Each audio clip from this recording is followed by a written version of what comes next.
Tonight on 12, a family in mourning after a father of four is shot and killed in Crown Heights. Latest crime stats reveal more and more subway riders are being robbed on the rails. Your news starts right now. As local news gets. News 12, Brooklyn. Thanks for joining us. I'm Kevin McCabe. An update now to that deadly shooting in Crown Heights. Family members tell us a father of four was killed at his own apartment building. Our Yvette Feliciano has more from Empire Boulevard. A distraught mother tells me she feels like her heart has been ripped out from her chest. Inconsolable family members, too upset to speak on camera, but they tell me they all rushed to the scene when they heard the news. They say 34-year-old Shamel Williams, seen in this picture, was gunned down and killed on Wednesday afternoon. Police say Williams was shot in the head in the lobby of his apartment building on Empire Boulevard. Family members say he was under house arrest. Cops questioned them for clues on why this may have happened, but his sister tells me Williams didn't have very much money, and she has no clue why somebody wanted to hurt him. His mom says he lived in an apartment here with his girlfriend and leaves behind 4 children, 2 of them in their early teens. And as I mentioned, Shamel's family members were too distraught to speak to me on camera, but even his ex-girlfriend rushed to the scene when she heard what happened. She's also the mother of his children and says even after their breakup, he continued to be a great father and a wonderful friend to her. In Crown Heights, Yvette Feliciano, News 12, Brooklyn. Time for our weather on the 2s, and Stacey Ann is doing a great job of getting rid of all the clouds we've had. Yeah, we got some leftover sprinkles though in and around the area, unfortunately, Kevin. Reason being, we have that area of low pressure. We've been talking about it pretty much for the last few days now. It's taking some time, but as you can see, it's really dwindling and moving further offshore there. And we'll be in the clear. I think we'll be in the clear for the overnight. We'll probably have to tweak the forecast again because according to the radar, as we comb through it, actually, we see a little bit of a change, things evaporating. We are also keeping a close watch on this lineup of storms that's coming in from the Great Lakes and out in the Midwest. It's a really, really tricky situation as it continues to trek further east. It is losing some steam, but we can't count out some showers later on in the day on Thursday. Upper 50s, low 60s across the entire borough. It was a pretty close to seasonable day, I'd say. A little bit breezy at times, but nonetheless, it was right around where we should be. We topped out at around 62 degrees. For the overnight, we're going to be in the mid to upper 40s. Not too bad. We'll talk more about your weekend. That's coming up in 9 minutes. Kevin. Thank you, Stacey Ann. Now to an arrest dispute in Brownsville. The Bodega Association is crying foul after they say police arrested an innocent worker. They say surveillance video proves their point. They claim it shows police officers arresting the bodega owner, even though he said no to a minor who tried to buy beer. Well, the association says the man was framed, and constant targeting of bodega owners is not something that will be tolerated. I come from a family that's honest, hardworking, and when you're working, they create tricks so that you can fall. Where there's a lot of crime in the streets, they should go after those and not be after the people who are working. We reached out to the NYPD for comment. We have not yet heard back. Police need your help tonight tracking down a robber wanted for hitting up a bank in our borough on Monday. Say the bandit got away with cash from the HSBC Bank here on Kings Highway. Surveillance cameras captured this picture of the suspect. Police say he's in his late 20s and has short dark hair and a full goatee. In another case, cops have named their suspect in the murder of a Brooklyn man last month.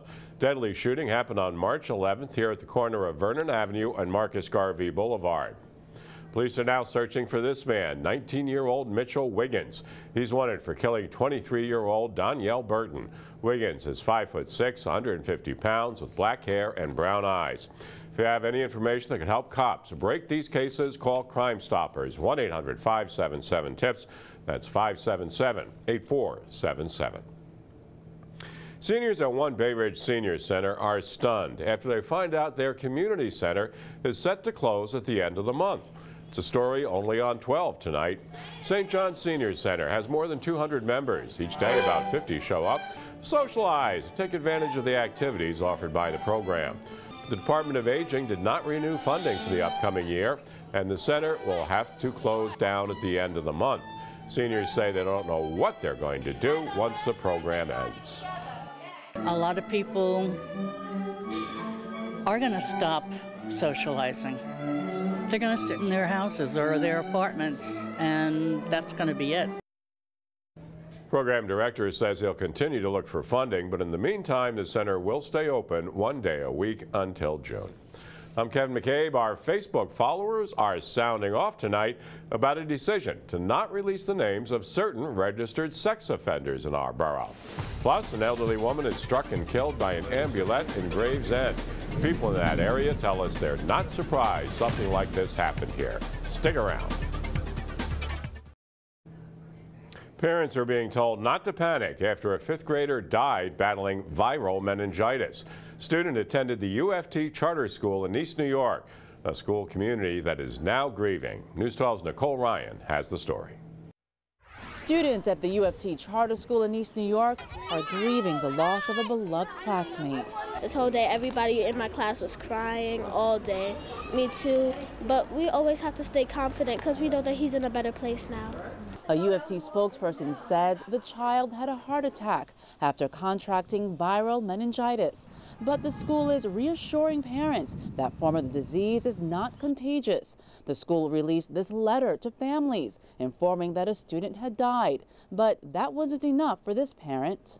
I mean, I still would have liked to have heard something. Even though it's not contagious, I still would have liked the school to have been more, giving us more information about what was going on, just to assure us. The New York City Department of Health assured the UFT that there's no public health risk.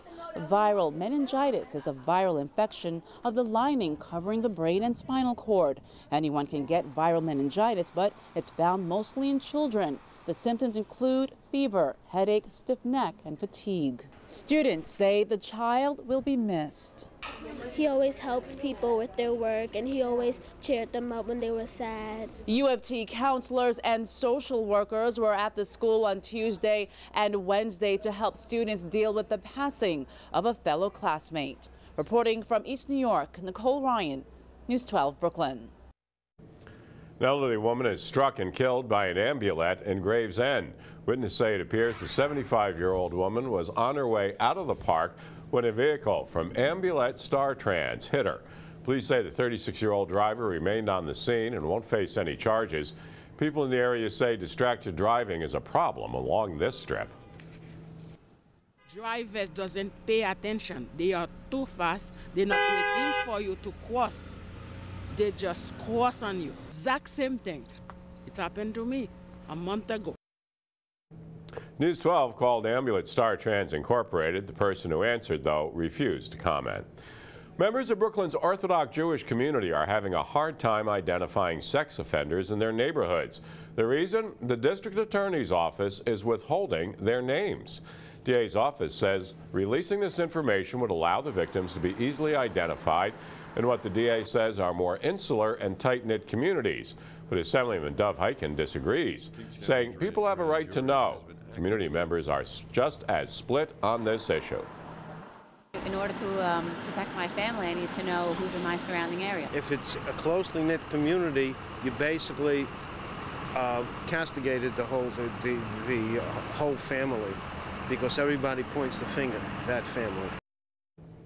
Local leaders point out there is a hotline that sex crime victims in these Orthodox Jewish communities can call for help and remain anonymous.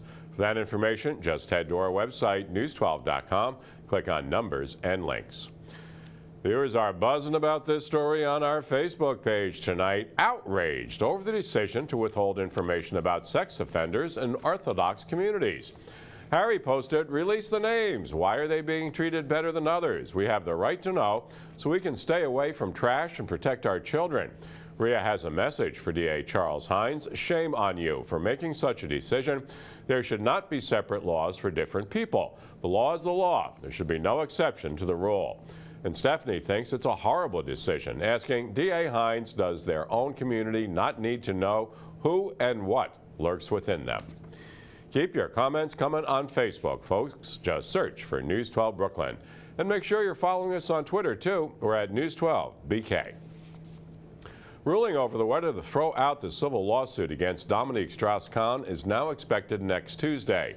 Bronx hotel maid Nafisato Diallo is accusing Strauss-Kahn of attempted rape. The criminal case was dropped last year because prosecutors believe Diallo had credibility issues. Strauss-Kahn maintains his innocence. The judge will announce his decision online. Time for our weather on the 2s with Stacey Ann, and it's getting a lot nicer after kind of a gloomy week. Yeah, we're slowly starting to see things clear out, Kevin. So we're seeing the sunshine brightly come, especially by the end of the week. But Thursday, yeah, we may even get a little bit of an appearance from that sun. Look at that. We clear out. The clouds will be returning sometime later on in the morning, sometime after the morning commute. So it's thickening up there, and we may even get a few showers out of this light green. That indicates just light showers, and it'll be short-lived. And then later on Thursday night into Friday, there's a chance of a few scattered showers. So not a whole lot of rain, no severe weather to look forward to. Just a few passing showers, some clouds, maybe a sprinkle, winds out of the north. And taking a look, we still have that rain in the forecast for you Thursday. Have the umbrella handy just to play it safe. Then we dry out for your Friday. Sunshine definitely returning in time for the weekend. We'll have another look at your forecast. We'll talk more about the 7-day coming up in less than 10 minutes. Back over to you, Kevin. Thanks, Stacey Ann. I'm Kevin McCabe. New stats from the NYPD may have you keeping a closer eye on your belongings while riding our borough's subways. Plus, tree trouble in Sunset Park. Why homeowners say damaged roofs are costing them some serious cash.